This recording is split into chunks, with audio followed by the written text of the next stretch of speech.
두 번째 질문입니다. 세상의 엄마들은 아이들 교육을 위해 직장을 다니며 사교육을 시킵니다. 주님을 위해서 모임을 참석하고 봉사를 하면서 아이들과 함께하는 시간도 부족한 것 같고 남들만큼 못해주고 있다는 생각이 들 때가 있습니다. 그리스도인 엄마로서 아이들의 교육에 대한 이런 갈등이 생길 때 어떤 말씀을 붙잡아야 할까요? 네, 사실 거의 대부분의 교회, 대부분의 어머니의 자매님들이 같이 하는 고민입니다. 그리고 기도 제목이기도 하죠. 잘 못해주는 것 같은 엄마의 마음이 잘 드러나 있고 또 그것 때문에 미안해하는 마음들도 많이 갖고 있습니다. 둘 다 잘할 수는 없을까? 하나님을 위한 신앙생활 그리고 아이들 교육 둘 다 잘할 수는 없을까? 하나를 포기해야 될까? 이런 고민도 하죠. 그런데 정답은 이건 포기하냐 마냐의 문제는 절대 아닙니다. 무언가를 포기해야 되는 문제가 아니라 하나를 잘하면 나머지가 다 잘 되는 문제라고 봐야 되죠. 하나를 잘 잡으면 나머지는 하나님이 책임지시는 문제 이렇게 봐야지 둘 중에 하나를 선택하고 포기하고 또는 둘 다 잘하는 방법 이렇게 찾는 게 아니라는 거죠. 좀 더 다시 생각해 보면 일단 엄마, 아빠, 부모님의 신앙적인 가치관이 정립이 돼야 됩니다. 이게 매우 중요하죠.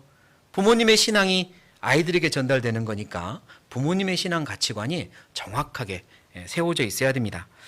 먼저는 가르칠 걸 가르쳐야죠. 아이들한테 꼭 가르쳐야 될 것, 늦기 전에 가르쳐야 될 것들 가르쳐야 합니다. 지금 우리 아이들이 유초등학생이면 아주 좋습니다. 지금 가르쳐야 될 게 있습니다. 중고등학생이 넘어갔다. 그러면 이제 조금은 늦었다는 생각도 들지만 지금이라도 가르쳐야 될 게 분명히 있습니다. 가르쳐야 될 걸 가르쳐야 됩니다. 잠언 찾아보죠. 잠언 22장 6절입니다. 잠언 22장 6절. 같이 읽을까요? 마땅히 행할 길을 아이에게 가르치라. 그리하면 늙어도 그것을 떠나지 아니하리라. 자, 아이에게 이왕이면 어렸을 때 마땅히 가르칠 거 가르쳐야 됩니다. 그게 부모님의 역할이잖아요. 마땅히 가르칠 게 있는데 이건 가르치지 않고 하나님이 꼭 가르치라고 하시는 게 있는데 가르치지 않고 세상에서 가르쳐야 된다는 것을 먼저 가르치고 있으면 부모로서 100점은 아니잖아요. 그리스도인 부모로서. 하나님께서 이것만은 먼저 가르쳐라 하는 게 있다면 그리스도인 부모로서 먼저 그걸 가르쳐야 되는 거겠죠. 그게 100점 부모로 나아가는 첫 단계가 아니겠습니까? 아주 어린 때부터 피아노 학원에 보내면 이 아이들이 도대체 어디서 그런 감각이 있는지 모르겠지만 손가락에 감각을 익히고 감각을 익히며 피아노를 칩니다. 어린아이부터. 글쎄요, 빠르면 몇 살부터일까요? 천재들은 서너 살부터도 쳤다고 하니까 더 어려서부터 가르치면 기본을 익히고 치잖아요. 마찬가지입니다. 그러면 이 어린아이한테 신앙의 기본을 가르치면 배우고 익히거든요. 5살부터 기도해라 가르치면 되잖아요. 왜 그게 안 된다고 생각하십니까? 피아노를 칠 수 있고 피아노의 기본을 음감을 익히는 아이들이라면 왜 기도를 못해요? 기도 가르쳐야 됩니다. 어린아이 때부터요. 그러니까 이 어린아이 때부터 가르쳐야 될 게 있거든요. 마땅히 가르쳐야 될 것. 그건 부모님이 보내야 되는 신앙의 학원입니다. 피아노 학원 보낼 수 있는 나이면 신앙의 학원도 보내야 되고 신앙의 학원은 가정과 교회 학교고 신앙학원의 선생님은 부모님과 교회의 교사들 그리고 어른들 그게 신앙의 학원이겠죠. 그리고 신앙학원에서 가르쳐야 되는 것들이 있는 거잖아요. 부모님께서 가치관을 정확하게 정립하셔야 돼요. 이 아이들이 나의 아이냐 하나님의 아이냐. 이 아이들이 나를 자랑스럽게 하기를 원하느냐 하나님을 자랑하기를 원하느냐. 이 아이들이 세상에서 유명한 자가 되기를 원하느냐 하나님의 나라에서 유명한 자가 되기를 원하느냐. 이것부터 부모님부터 결정하십시오. 내 아이들이 어디에서 유명해지고 누구에게 쓰임받고 누구에게 칭찬받기를 원하느냐. 그것부터 정확하게 결정하셔요. 그게 부모님이 정립해야 될 신앙 가치관의 출발이니까. 그리고 나서 이제 가르쳐야죠. 이 질문에 보니까 이렇게 써 있어요. 주님을 위해 모임도 참석하고 봉사도 하고 있는데 그것 때문에 우리 자녀들에게 소홀할까 걱정입니다. 맞아요. 우리 어머니들이, 부모님들이 봉사하고 모임 참석하고 맡겨진 직분을 감당하는 건 주님을 위한 거잖아요. 그러면 아이들 교육을 시키는 것도 주님을 위해서, 분명히 주님을 위해서 시키고 싶을 겁니다. 내가 주님을 위해서 그렇게 하고 있으니 아이들 교육도 주님을 위한다는 목적이 있지 않겠어요? 그러면 주님을 위해서 공부하는 거 생각 한번 해보죠. 주님을 위해서. 어떤 아들이 있습니다. 이 아들이 공부하는 목적은 엄마예요. 엄마를 행복하게 해주는 게 아들이 공부하는 목적입니다. 고시 공부를 해서 꼭 사법시험 패스해서 이렇게 판검사가 되는 게 꿈이고요. 그래서 엄마 행복하게 해주겠다는 게 이 아들의 공부하는 목적입니다. 그리고 고시 공부를 위하여 산으로 들어갑니다. 보통 옛날에는 절간도 들어갔죠. 거기서 공부하는 거예요. 그리고요, 집에는 전화를 뚝 끊었어요. 공부하는 동안은 아무랑도 연락을 하지 않겠다고 엄마랑도 전화하지 않습니다. 그래서 암자에 어머니가 도시락 들고 찾아오면 지금 만날 수 없다고, 나 공부해야 된다고 돌려보냈어요. 2년이나 그럽니다. 전화 한 통 한번 해달라고 전해주세요. 그런데도 전화하지 않았어요. 지금 공부해야 되니까. 내가 왜 공부하는데? 엄마를 위해서야. 그 기간 동안 엄마는 시름시름 병에 걸려서 앓습니다. 그리고 병원에 몸져 누웠어요. 그러나 아들은 그것도 몰라요. 왜? 엄마를 위해서 공부하니라고. 그리고 결국 엄마는 병원에서 외롭게, 예를 들어 돌아가십니다. 그런데 아들은 그것도 몰라요. 누굴 위해 공부하니라고요? 엄마를 위해 공부하니라고. 그것도 몰라요. 자, 질문입니다. 이 아들은 정말로 공부하는 목적이 엄마를 위한 거였습니까? 그러면 그렇게 공부할 수 없는 겁니다. 엄마를 위해 공부하는 아들이 엄마의 마음도 몰라주고 엄마의 형편도 모르면서 엄마랑 대화도 하지 않으면서 연락도 뚝 끊고 있으면서 엄마의 아픔도 몰라주고 엄마의 바램도 모르면서 공부만 하고 있는데 그게 엄마를 위한 공부라고 말할 수 있겠습니까? 100명한테 물어봐도 아닙니다. 너만 착각하고 있다 그럴 거예요. 자, 주님을 위해 공부합니다. 주님을 위해 공부하는 우리 아이들. 주님을 위해 공부하기를 원합니다. 이 아이들이 누구랑 교제해야 돼요? 주님과 교제해야 돼요. 하나님과 교제해야 돼요. 하나님께 물어봐야 돼요. 내가 무엇을 위해 공부하는지. 하나님, 제가 무엇이 되기를 원하십니까? 하나님께 물어봐야 돼요, 이 아이들이. 그게 주님을 위해 공부하는 첫걸음이잖아요. 그런데 그렇지 않아요. 하나님께서 무엇을 원하는지 아이들 몰라요. 한 가지 아는 건 있어요. 우리 엄마 아빠가 원하는 게 뭔지는. 의사 되기를 원해. 선생님 되기를 원해. 공무원 되기를 원해. 우리 엄마 아빠의 바람이야. 아이들이 그건 아는데 주님이 내가 뭐가 되긴지 원하는지는 몰라요.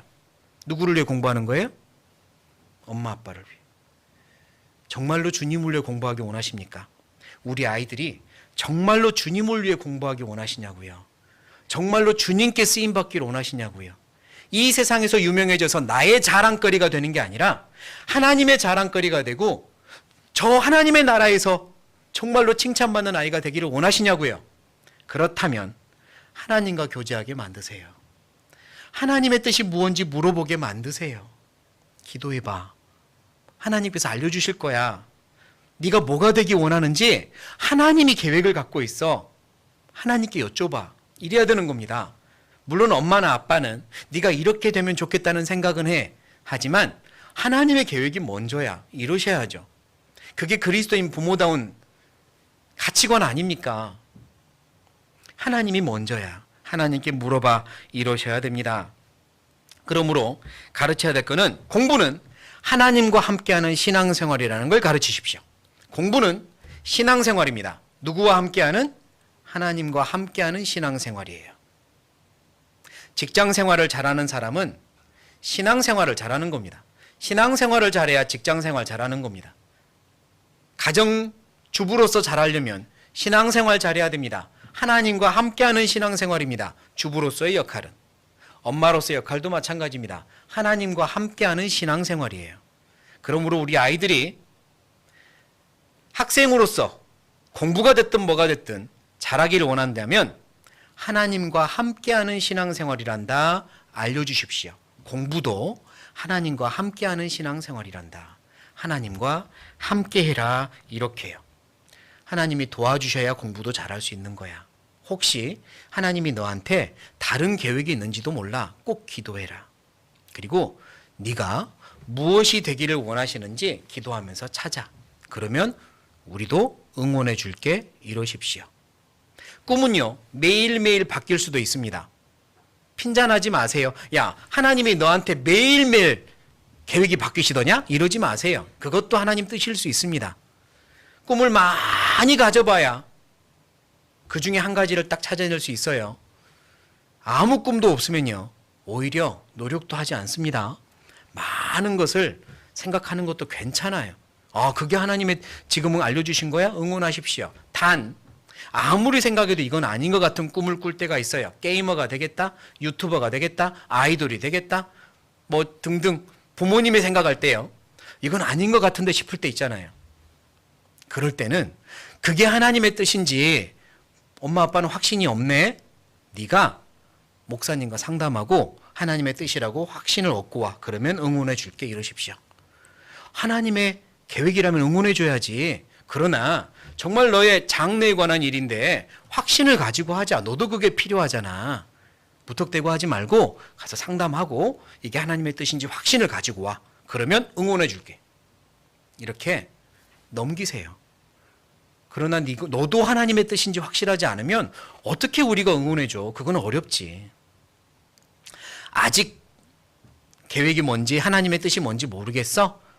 너를 향한 하나님의 꿈이 무엇인지 모르겠어? 그럴 수 있어. 아직은 안 가르쳐 주실 수 있어. 그러면 지금은 네가 할 일을 성실하게 하는 게 맞아. 지금은 너는 학생이고 학교를 다니고 있으니 현재 오늘에 성실하자.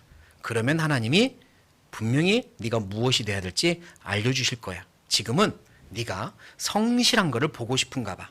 이렇게 하셔야 됩니다. 공부는 하나님과 함께하는 신앙생활이에요. 그리고 가르쳐야 될 건요, 신본주의 가치관입니다. 무슨 본주의요?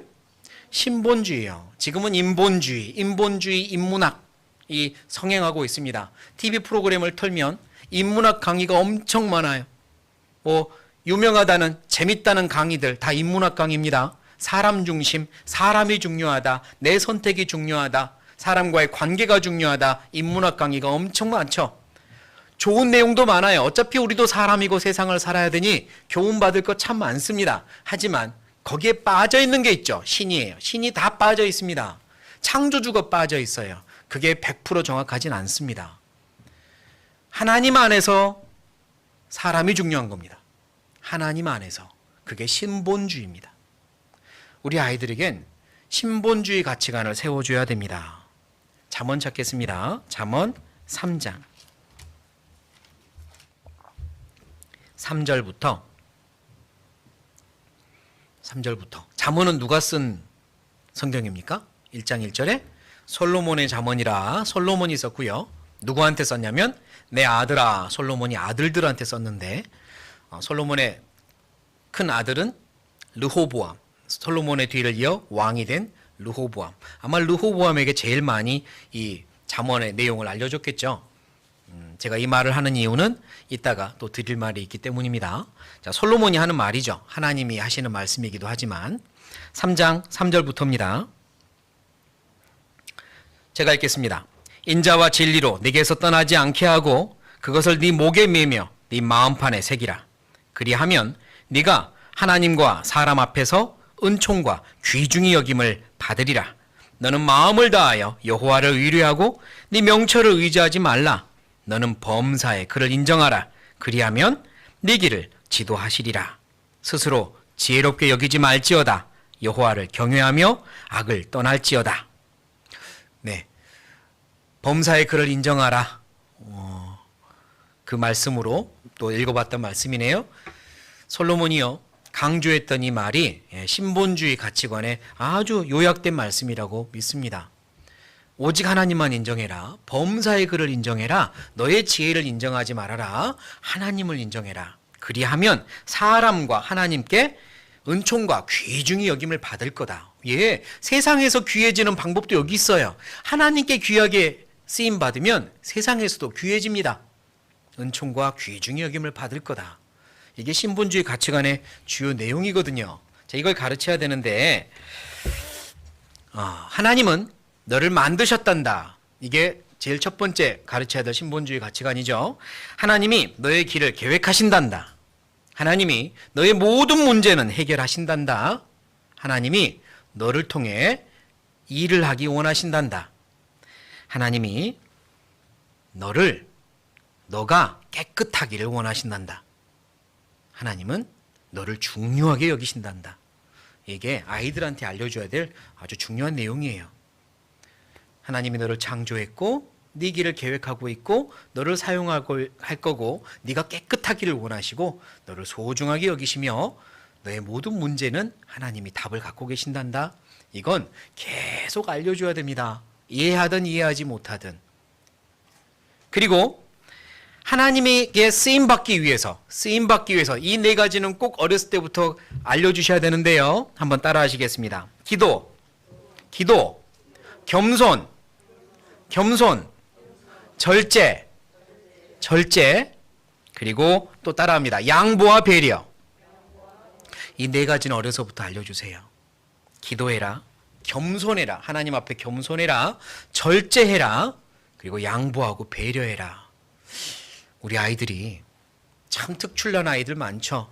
어려서부터 영어도 잘하고 악기도 잘 다루고 운동도 잘하고 예쁘고 노래도 잘하고. 그런데 이게 없으면 쓰임받지 못합니다. 이것부터 가르치세요. 기도하지 않는 아이, 겸손하지 않는 아이, 늘 남을 무시하고 늘 내가 높아지기를 바라고, 겸손하지 않는 아이, 절제하지 않는 아이, 말도 절제하지 못하고 행동도 절제하지 못하고 자기가 원하는 거 있으면 다 반드시 들어줘야만 되고, 절제하지 못하는 아이, 양보하고 배려하지 못하는 아이, 주변 아이들과 섞이지 못하고 늘 이기적이고, 이런 아이가 만약 우리 그리스도인들 자녀들이라면요, 큰일 났습니다. 앞으로 쓰임받지 못해요. 이것부터 가르치세요. 이게 신본주의 교육입니다. 이걸 가르쳐야 쓰임받아요. 이렇게 가르치면 알아서 합니다. 알아서 자기 길 갑니다. 초등학교 들어갈 때까지 한글 못 대고 구구단 못 대도 괜찮습니다. 알아서 합니다. 금방 합니다. 따라갑니다. 믿으세요. 금방 따라갑니다. 그러니까 이것부터 가르치세요. 늦기 전에 가르치셔야 됩니다. 그리고 기도하는 아이로 만들자고 그랬죠. 하나님께 여쭙는 습관은요, 계속 말로도 알려주셔야 되고 행동으로도 가르쳐 주셔야 돼요. 엄마 나 아이스크림 먹어도 돼? 아빠 나 이거 해도 돼? 물어보는 아이들 있죠. 이 아이들 그렇게 물어볼 때 하나님께도 물어보게 알려주셔야 됩니다. 아이스크림 먹어도 돼? 이것까지 뭐 하나님께 물어보라고 할 수는 없지만, 게임 해도 돼? 해도 돼. 그런데 몇 시간 할지는 기도 한번 해보자. 몇 시간 해? 엄마가 가르쳐 주는 게 아니라 우리 같이 기도하고 말해보자. 너도 기도하고 엄마도 기도하는 거야 지금. 자, 하나님 몇 시간 할까요? 몇 시간이라고 알려주셨어? 3시간? 진짜? 그래, 그럼 3시간만 하고 끝내는 거야? 기도하고 답 올리는 습관을 계속 알려주세요. 내 엄마가 말해주기 어려우면 기도하자고 하십시오. 자, 기도하고 네가 결정해. 엄마도 기도할게 지금. 같이 기도하자. 엄마 나 나갔다 들어올게. 몇 시까지 들어올 건데? 뭐 이렇게 이제 할 거 아니에요. 몇 시까지 들어올 건데? 그럼 기도하자. 이렇게 해보세요. 한번 끝까지 하세요. 기도하고 결정해. 네가 기도하고 말해줘. 그리고 그때까지는 들어와야 돼. 만약 너 기도하고 그대로 안 하면 엄마는 너를 어떻게 못하지만 하나님이 너를 아마 징계할 수도 있어.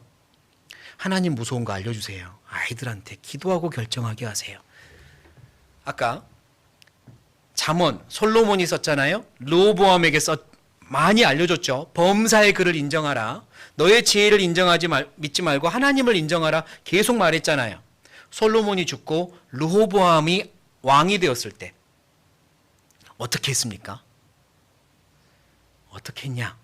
이걸 찾아봐야 되는데 시간상 역대하 10장을 보면 르호보암이 어떻게 했는지 나옵니다. 하나님께는 물어보지 않아요. 일단 솔로몬 아버지랑 함께 했던 지혜로운 현자들 그들에게 물어봅니다. 앞으로 어떻게 할까요? 백성들에게 어떻게 할까요? 그 다음에 자기 친구들한테 물어봐요. 너희들은 내가 어떻게 하기 원하느냐? 이 백성들을 하나님께는 안 물어봅니다. 그리고 실패해요. 나라가 둘로 쪼개져 버립니다.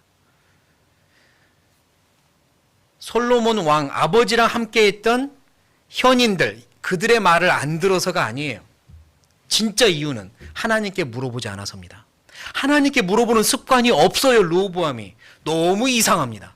이렇게 잠언까지 써서 솔로몬이 내 아들아, 내 아들아, 내 아들아 이렇게 말을 했는데 왜 르호보암은 그게 생활 습관이 안 됐을까요? 말로 가르치는 것보다 삶으로 가르치는 게 중요합니다. 솔로몬은 말년에 하나도 가르치지 못했어요. 하나님의 뜻대로 살지 않잖아요. 솔로몬이 말하고 다르게 살았습니다. 잠언과 다르게 살았어요. 솔로몬이. 아들이 그걸 본 거겠죠. 말보다 생활이 교육입니다. 그러니까요. 기도하고 결정해 해놓고 엄마가 기도하지 않으면 안 되는 겁니다.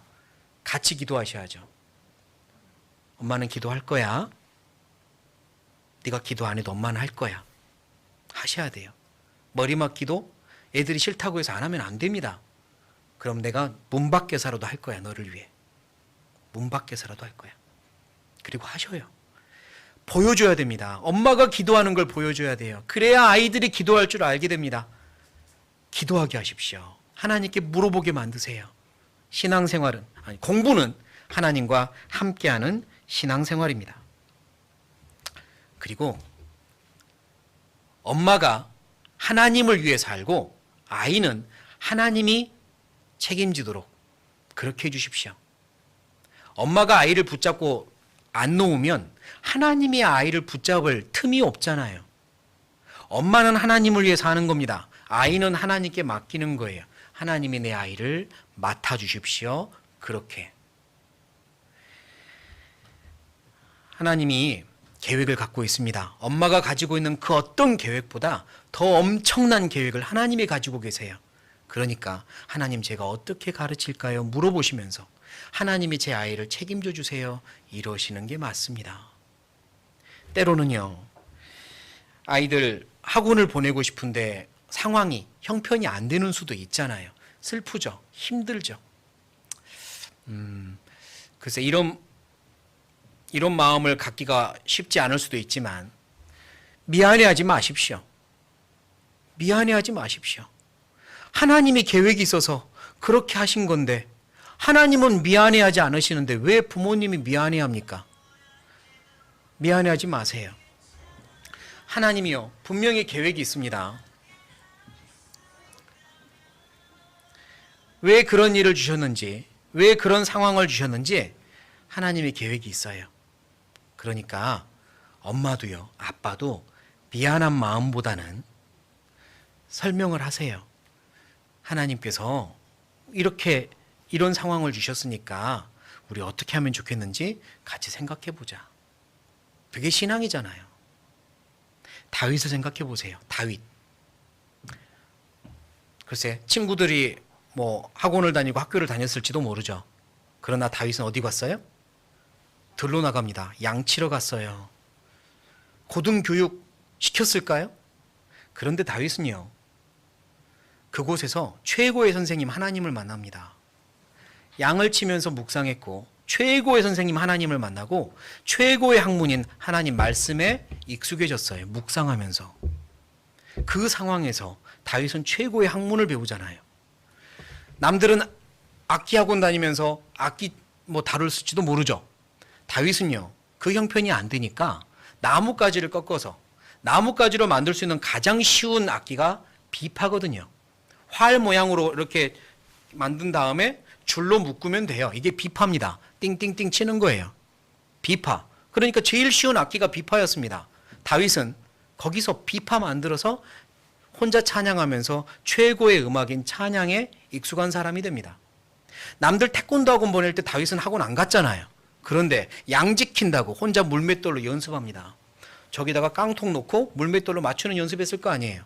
그리고 사자와 곰과 싸우며 누구보다 용맹한 무예를 익혔고 골리앗과 싸워 이깁니다. 상황은 안 되었지만 최고의 학문과 최고의 무술을 익혔어요. 그리고 양 한 마리를 사랑하는 그 마음으로 인품을 넓게 가졌고 모든 백성을 성실하게 책임질 수 있는 인품이 인정됐기 때문에 하나님이 다윗을 왕으로 삼은 겁니다. 그러니까요. 다윗에게 주신 그 환경은 다윗을 위한 최고의 환경이었고 교육 환경이었습니다. 학원 보낼 형편이 못 돼서 미안해. 글쎄요. 미안한 마음이 물론 안 생길 수는 없지만 아이한테 너무 그러지 마세요. 하나님이 주신 환경인데 우리 여기서 어떻게 할지 생각해 보자. 당당하게 신앙을 가르치셨으면 좋겠어요. 남들과 비교하려고 하니까 미안하죠. 그러지 말았으면 좋겠어요. 감사하자. 우리 감사하자. 부모님이 감사해야 애들한테 감사하자고 말하죠. 부모님이 하루하루가 행복하고 주님이 주시는 풍성한 은혜에 누리고 살아야 아이들한테 그걸 누리라고 말하죠. 부모님이 주변을 보지 않고 하나님만 봐야 아이들에게도 하나님이 주신 은혜가 너무 크단다라고 말하죠. 그런데 그러지 않고 부모님이 주변만 보면 아이들한테 늘 미안하죠. 그러지 말았으면 좋겠습니다. 부모님이 신앙적인 가치관을 확실하게 세우십시오. 그래야 떳떳하게 가르칠 수 있습니다. 사무엘의 엄마 한나가 사무엘을 엘리 대제사장에게 보내지 않았다면 사무엘이 그만큼 훌륭하게 쓰임받았을까요? 아니요. 한나가 아무리 엄청난 계획을 가지고 사무엘을 교육했어도 엘리 대제사장에게 보낸 것만큼 훌륭한 결과는 만들어내지 못했을 겁니다.